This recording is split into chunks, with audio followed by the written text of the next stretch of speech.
Hello all, welcome to Crochet Designs. My name is Mary, and in today's tutorial, get excited guys, we are creating the gauge swatch for our vest. Very exciting. Now, if you are joining us new, welcome. If you are joining us new, you won't know about the vest. We are creating a vest on the channel with 9 sizes. The actual pattern includes 9 sizes, so you should fit one of those sizes. It's very exciting. For now, we're going to talk about this is the way our gauge will be worked. It'll be worked this way, but this is the way our vest is going to sit. So you will need to be able to make sure these measurements from there to there are exactly perfect. Now let's just quickly talk about the measurements. You have 10 centimeters this way, and 10 centimeters this way, or let's turn this around, 4 inches this way or 4 inches this way. Now, I mentioned towards the end of the tutorial today that my base measurement might come across a little bit longer because I do my starting chain very loose, but it does shrink up a little bit. So we're going to focus on a top measurement only. We start our sides a little different because we're wearing our top this way. We want our edges to be beautifully straight. Yeah, how gorgeous are these straight rows? And not just straight, the gaps are filled up too. Don't you love it? All right, so I'm not going to talk anymore. I will tell you what you will need. You will need 8-ply yarn, or a 3-weight yarn, or DK weight. So any form of DK. Now this is 8-ply DK weight superwash yarn. Okay, you can do any DK weight that you have in stock. Just do the gauge swatch. All right, that's all I ask of you. Yeah, and you will need I don't know, small amounts. It's going to be your skein of yarn anyway, the one you're using for your piece. I'm not going to cut this. That's why my little stitch marker is in the loop. I'm going to take all this undone and use this piece to start our vest off with this week. Yeah, or next week I should say. So you will need 8-ply yarn, DK weight, or a number 3 weight. You will need a 4mm hook. Now you're creating your piece with the 4mm hook. If your piece comes out way too small, then you need to go up to a 4.5mm hook.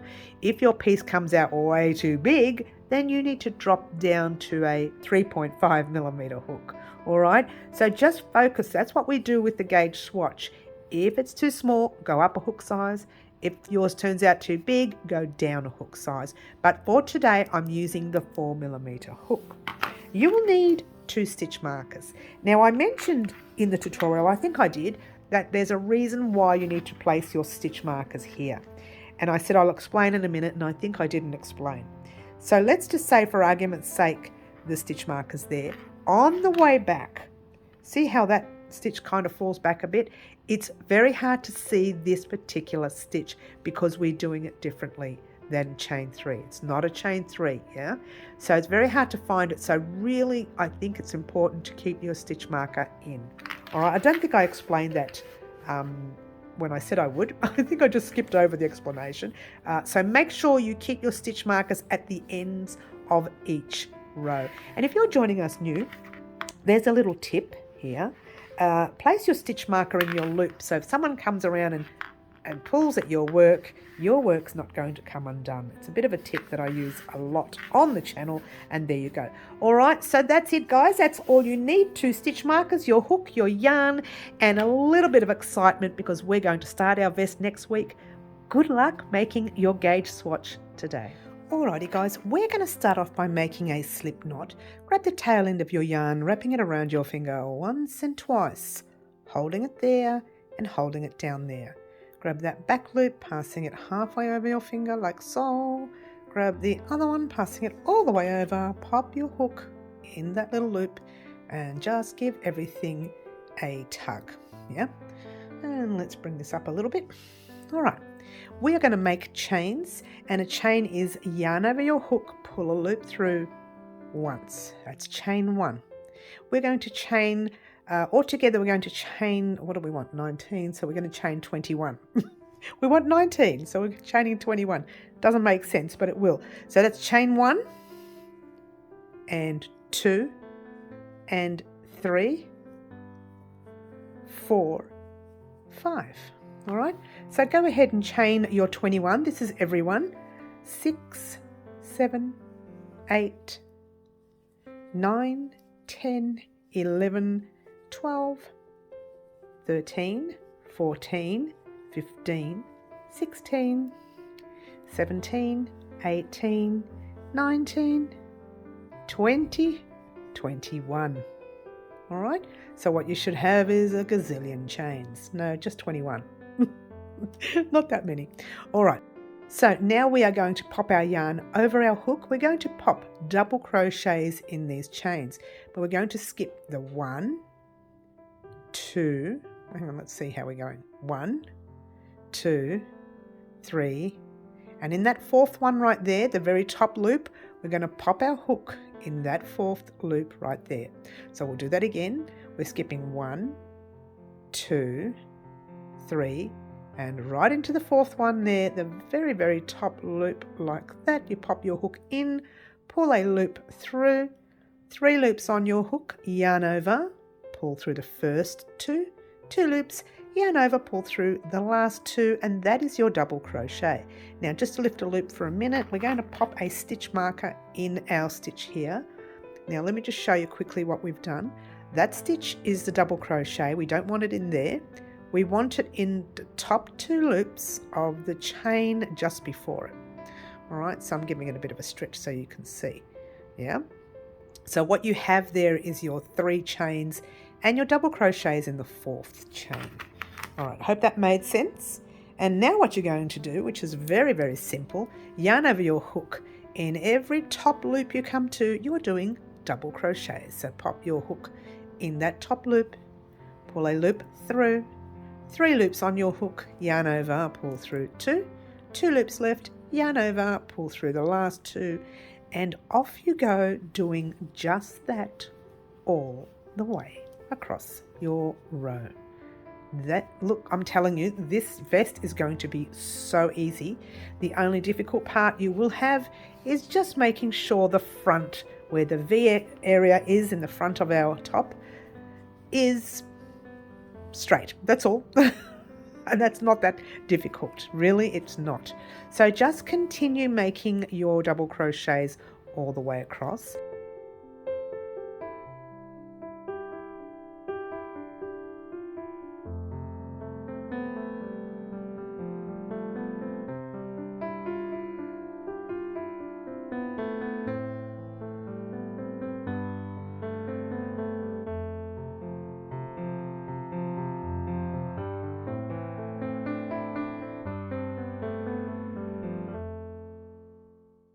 Now I have 2 stitches left. Let's get a nice close up so you can see. I'm lying, I think I have 3. Oh, it might be 2, I'll tell you in a minute. Let's do that one there, right there. And, oh yeah, there's 3. Hello. Yeah, there's 3. My apologies.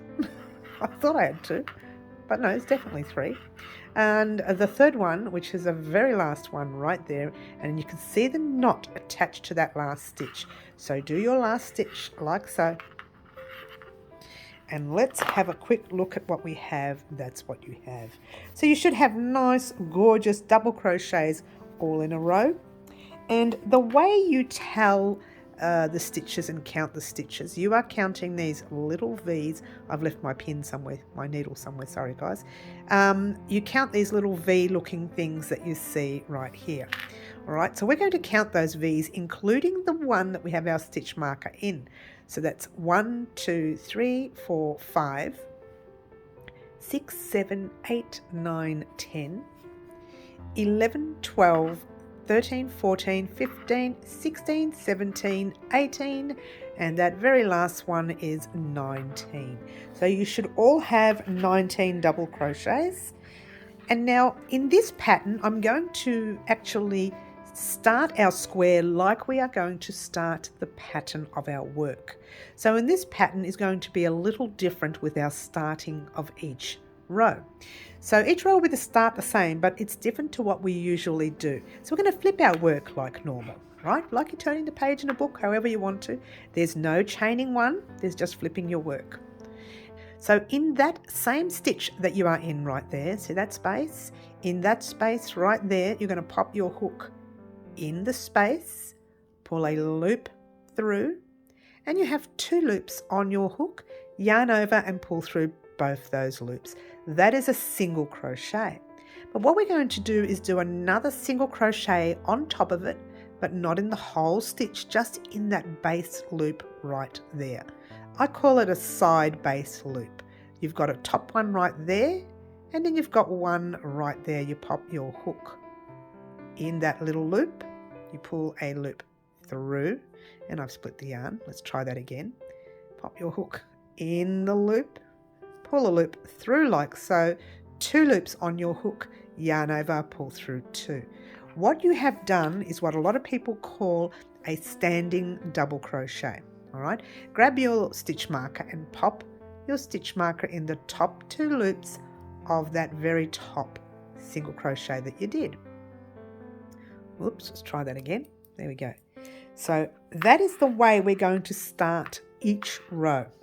Okay, unless of course when we get stuck into the pattern and there's a row that starts with single crochet, then you'll just start with a single crochet.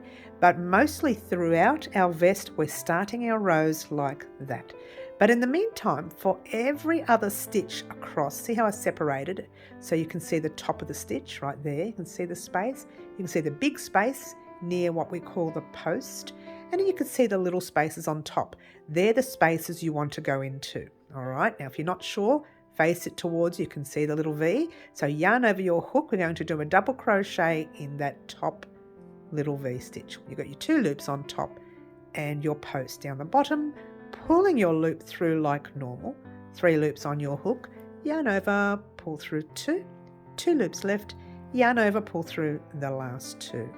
And you're doing that, guess what, in every stitch all the way across your row. So easy, this pattern. You can do this vest while you're watching TV. You can do it while you're in the train, in a bus, at a friend's house if they let you, if they let you crochet. But you can do this stitch anywhere, anyhow, in every stitch. All right, and by the end of the row, once again, you should have 19 double crochets across.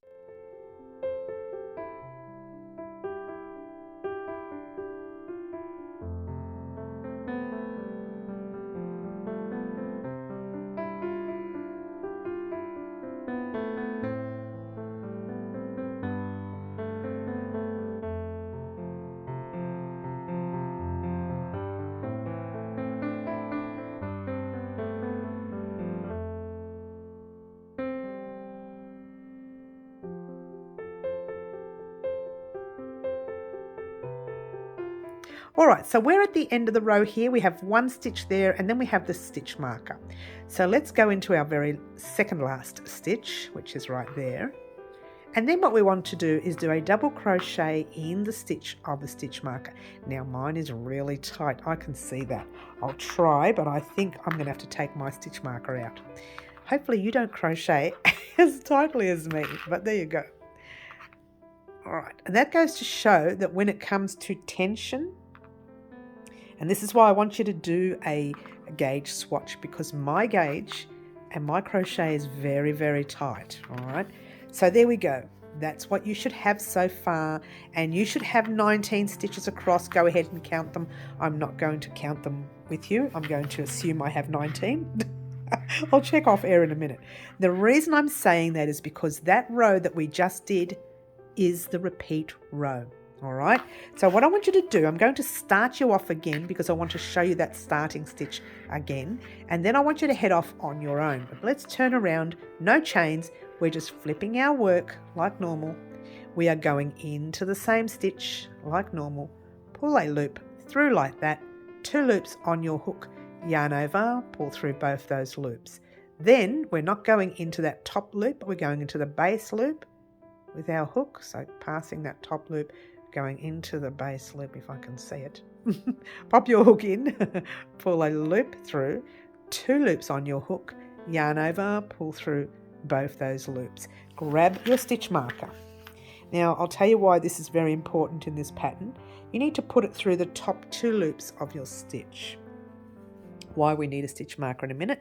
And then what are you going to do? Go into the very next stitch, not the one you're in, that very next stitch, and you are doing your double crochets across. Now I'm not going to show you these because you know what you're doing.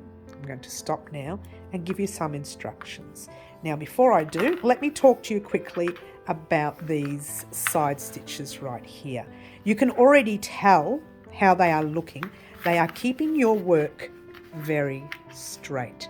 Now the reason is when we produce our vest, we're not working from side to side, we are working that way.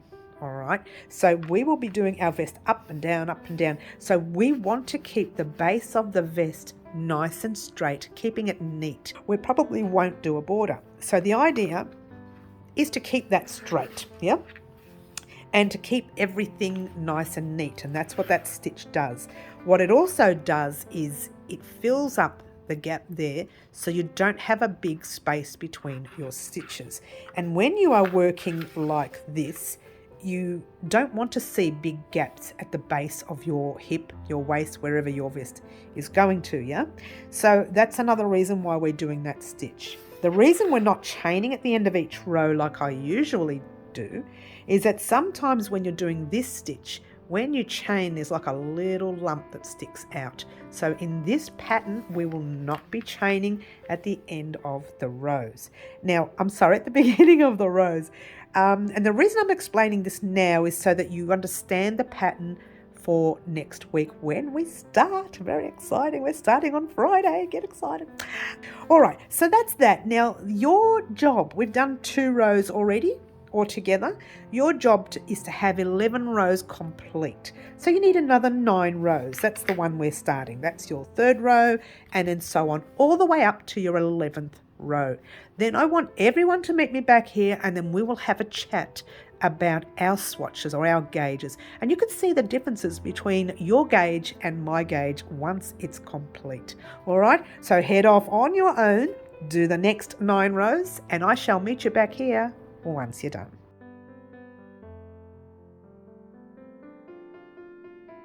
Alrighty guys, here we have our 11 rows. Yeah, you should still have 19 stitches across, and let's count the rows. 1, 2, 3, 4, 5, 6, 7, 8, 9, 10, 11.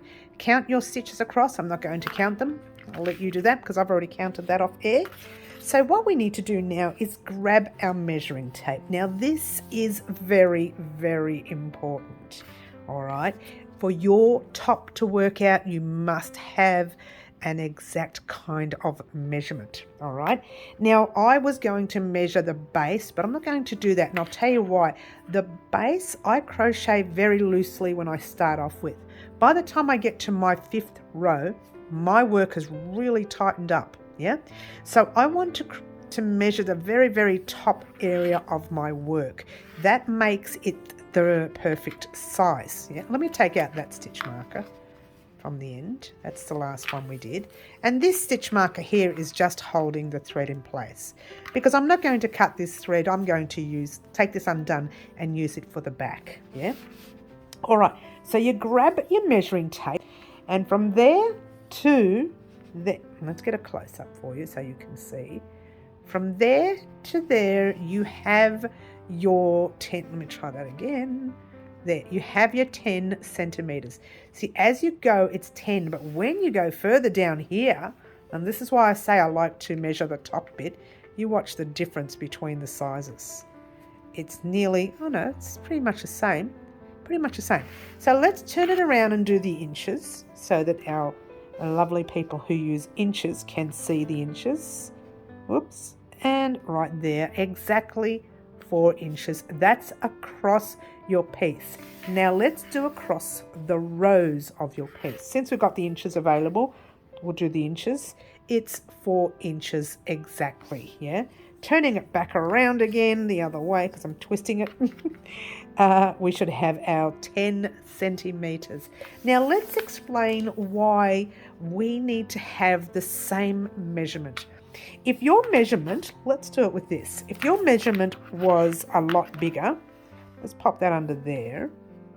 If it was a lot bigger and it was over here, right up to there, imagine if you had to do 80 stitches for your piece, 80 stitches on top of that extra bit, 80 and then 80 again, and a little bit more, and then a little bit more, a little bit more. By the time you're finished, you're adding an extra, I don't know, 10 centimeters maybe, or an extra, or whatever it is, 4 inches really, if you think about it, yeah? So that's really important. Now that row there is this length. So when you are adding your extras, it'll make yours longer than ours. Now let's take, for argument's sake, it's shorter than mine. Even by, we'll do it in centimeters because it's easier, even by like half a centimeter. So let's say there's your 10, let's say half a centimeter, which is 9. Again, if you needed to do this half a centimeter, which is 9.5, if you needed to do that 8 times, you're going to end up with maybe 8 to 10 centimeters less than what you're supposed to have, which will make your piece 4 inches shorter. All right, I hope this is making sense. Now, let's take, for argument's sake, you were shorter on this particular piece here.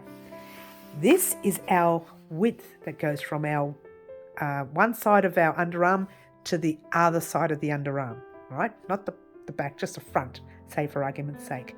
And you are 4 inches short. Your piece is going to be 4 inches short. So I'm hoping that makes sense with the gauge, and this is a reason why we do a gauge. Now, I'm not going to say too much because I did say a lot in the promo, but it is very, very important to do a gauge in any garment that you want to create. Do the gauge. They don't put it there just for fun. They put it there so that you end up with a perfectly fitted garment. All right, so that's all we want to talk about today, guys. Get excited because this time next week you will have started your vest. Very exciting, right? Very, very exciting. Thank you very much for watching, guys. Don't forget to like, subscribe and share. Do all the wonderful things that you guys do for me. Don't forget to join us for our lives at 4 p.m. Wednesday. And for the next 3 weeks, that's the dates there. It might be 2 weeks now because we've done one this morning.